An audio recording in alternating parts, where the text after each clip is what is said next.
Greetings, cats and kittens, and welcome to Libby's Lullabies. Today I am going to be reading Who Goes There by Karma Wilson. So I want you to sit back or lie down. Either way, enjoy the story. Louis Mouse lived all alone in a very small hole at the bottom of a very tall tree. When the first chilly howl of winter bellowed through the trees, Louis stuffed his nest full of leaves and twigs and grass. It's very smart. "My nest is warm," squeaked Louis. "My nest is cozy. But something is missing. What could it be?"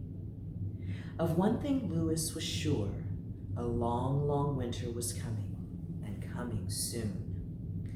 "Ah, well, I will stay snug inside, nibble seeds, and sing along with the wind." But suddenly, over the wind's song, Louis heard something he had never heard before. Scritch, scratch, tap, tap, tap. Louis shivered. His whiskers twitched. What could it be? Louis puffed up his chest and roared. "Who goes there? Who could it be? Who scritches and scratches and taps at my tree?"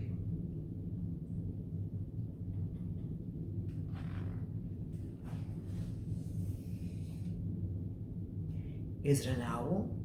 A great horned owl? A great horned owl who is out on the prowl? He tiptoed to his door and peeked outside. He peered into the dark and saw nothing. Slam! He quickly shut his door and skittered to his bed. I must try to get some sleep, Louis decided. But just as he drifted into a dream, scritch, scratch, tap, tap, tap. His eyes popped open wide. He clutched his tail tightly. What was that noise? Who goes there? Who could it be? Who scritches and scratches and taps at my tree? Is it a cat? A sneaky old cat? A sneaky old cat who is scratching like that? Once again, he tiptoed to his door and peered into the vast dark night and saw nothing.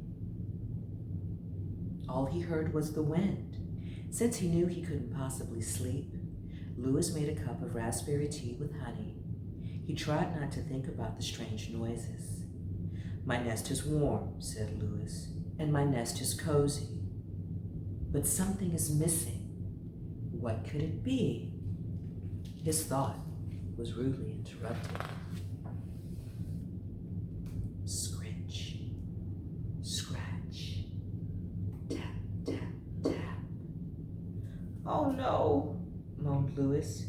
He gathered all the courage he had left and hollered in his biggest voice yet.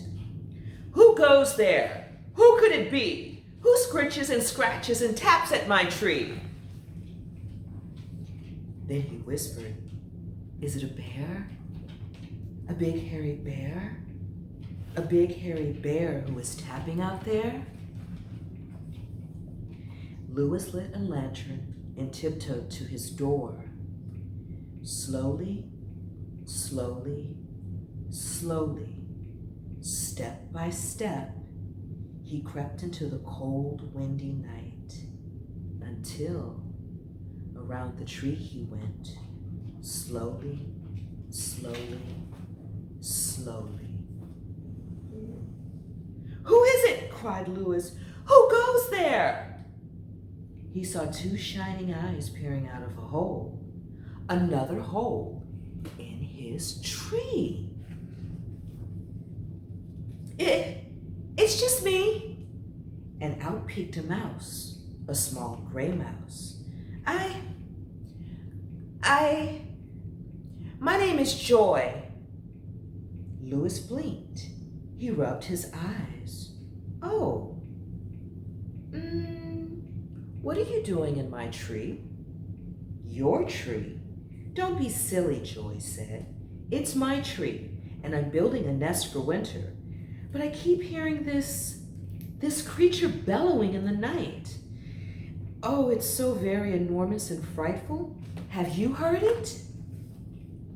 Yes, said Louis. He giggled. That enormous creature is me. I'm Louis. I heard scratching, and tapping, and was afraid it might be an owl or a cat or even a bear. I yelled in my biggest voice to scare it away. Joy laughed. Oh no, now that I get a look at you, I don't find you scary at all. They both chuckled. You don't seem scary to me at all either, said Louis. I have an idea, Joy.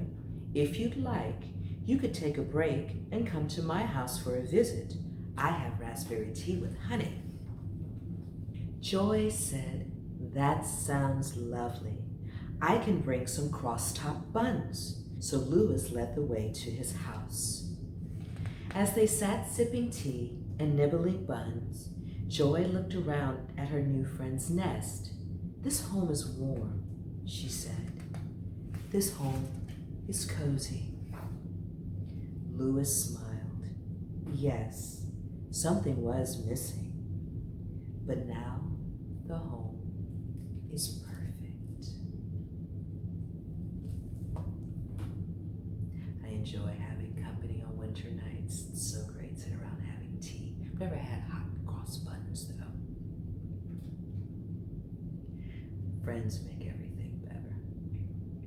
I want you guys to enjoy the rest of your day or your evening, your week, or your weekend, and I will see you next time on Libby's Lullabies. Cheers.